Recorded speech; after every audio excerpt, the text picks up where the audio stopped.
Hey, have you ever had somebody snap at you in the workplace? Maybe they made a sarcastic remark, rolled their eyes at you, or actually were like a little bit more obvious or a little bit more sinister, and they tried to set you up to look like you were a failure. If this has happened to you, then this is the video that I want you to watch. We're going to talk about the difference between a bad day and a bully and why that matters. My name's Tammy Dunnett, and I am your communication coach, helping you master courageous conversations so that you can build a career where you are respected, appreciated, and valued. Now, in today's lesson, we are talking about bad days versus bullies, and it's such an important topic because most of the bully claims that happen in the workplace actually can be resolved, which means they're more like bad days, not bullies. So let's get into what the difference is. Now, first, what I want to share with you is a bad day is about me, not you. The unfortunate thing is you just happen to come into this moment with me when I'm trying to get the stink off of me, as I call it. So a bad day is about me not being able to live into my values, to complete the work and the tasks at hand that I want to complete, or to do it in a manner that really represents the quality of work I can do. And there's several reasons why I may be feeling the pressures of not being able to live up to my own standards of care and work. Something as simple as being late for work because there was a train, or your alarm didn't go off because your iPhone reset last night.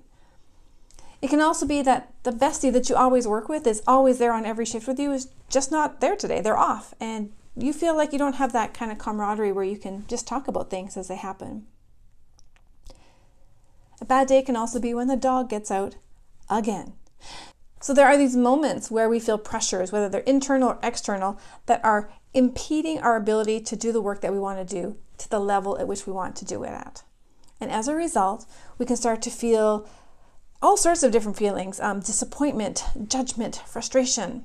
And as some unsuspecting colleague or leader walks by, they are on the receiving end of your bad day, right? So those emotions that you're feeling inside, and once we externalize them, they leave us vulnerable to attacks, vulnerable to judgment, vulnerable to being called a bully.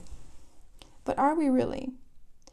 So there are some characteristics that bad days and bullies have in common, so we're going to talk about that next. Now, after studying workplace bullying throughout my Master's of Nursing, I realized that there were a lot of similarities in the definitions, but there was no one concrete definition being utilized throughout the research, which is maybe why some things are difficult to pin down. The definition of a bully is the abuse and mistreatment of someone vulnerable by someone stronger and more powerful. This is from Merriam-Webster. So I want to share the 5 characteristics that came up in every definition of workplace bullying. The first one is that the behavior is unwanted. Now, this is the same as in a bad day. Nobody wants to have a sarcastic remark. Nobody enjoys having somebody roll their eyes when they talk. And nobody particularly appreciates it when their faults are pointed out to make them look like they are incompetent. Unwanted behavior exists both in a bad day and with bullies.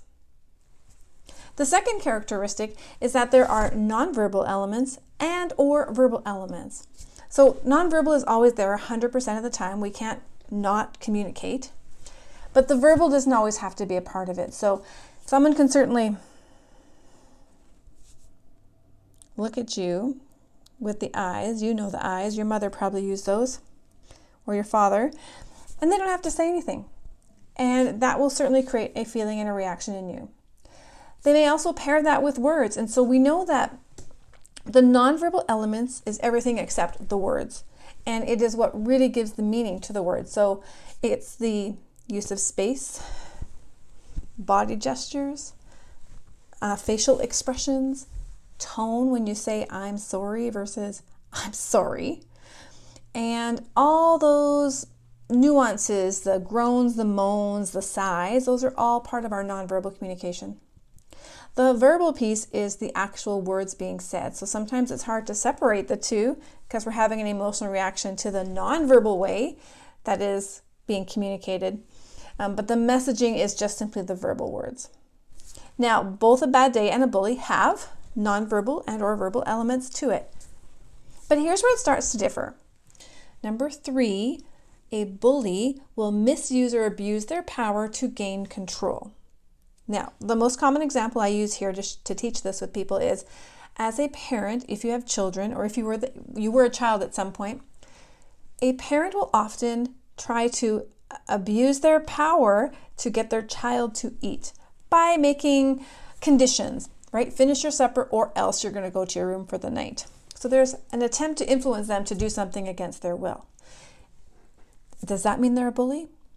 We don't know yet because we need to look at the next characteristic. So the fourth characteristic consistent of bullying is that there is an intention, and I want to emphasize that word, intention, to humiliate, degrade, isolate, offend, and intimidate a person and or group of people. Now, if we go back to that example with the parents and the child, it's unlikely that their intention is to do any of those. Their intention is to create an environment where their child is being nourished and eating. So the bullying intention is the critical piece, because once we understand someone's intention, that will help us come up with our pathways to resolution. Now, the fifth characteristic for bullying is that it's repeatable. Often bad days, they can be repeated. I mean, I thought I was in a cycle of bad days with my old boss until I learned she was a bully. Bad days can be repeated. Some people just, that is what they are drawn to in life is, oh, woe is me. Everything is happening to me. Life sucks. And you have a series of bad days. In order to identify if it's a bully, we need to look at the use of power, whether it is formalized power or informal power. And then the second is their intention to humiliate, offend, degrade, etc. Those are the two key things you want to be looking at. And then the repeatable thing is that the bullying is ongoing, whereas the bad days typically happen infrequently and not consistently.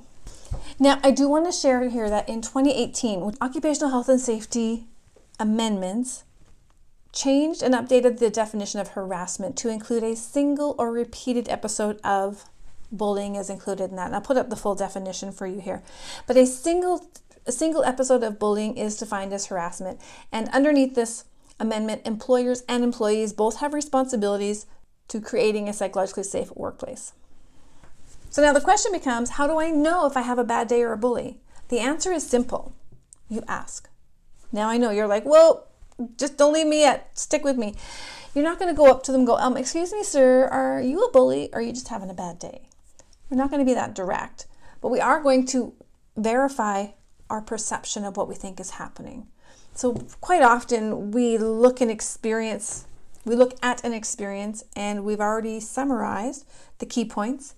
We've picked out what it means to us, and we have a narrative as to the judgment, the final decision as to what this experience means.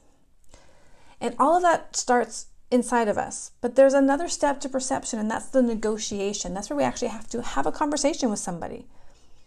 You know, it's the same reason why 10 people will see the same robbery, but each person will describe a different, like they'll have a different image of the person that they describe when they, what do they call that? You know, in the police sketch, they will all look different. It's because we all see and experience things differently. So our perception is not reality unless it's verified. Now, when it comes to finding out if your perception of the event is true, there's a couple things that you can do. You may need to actually create a container first. So if the behavior is offensive, and you should address that first, I would invite you to address that first. And there are several ways in which you may want to do that. I offer up safe conversation starters here in a download. And what this is there's a collection of 10 scripts that you can use to address offensive behaviors such as eye rolling, sabotage, backstabbing, breach of privacy, things like that.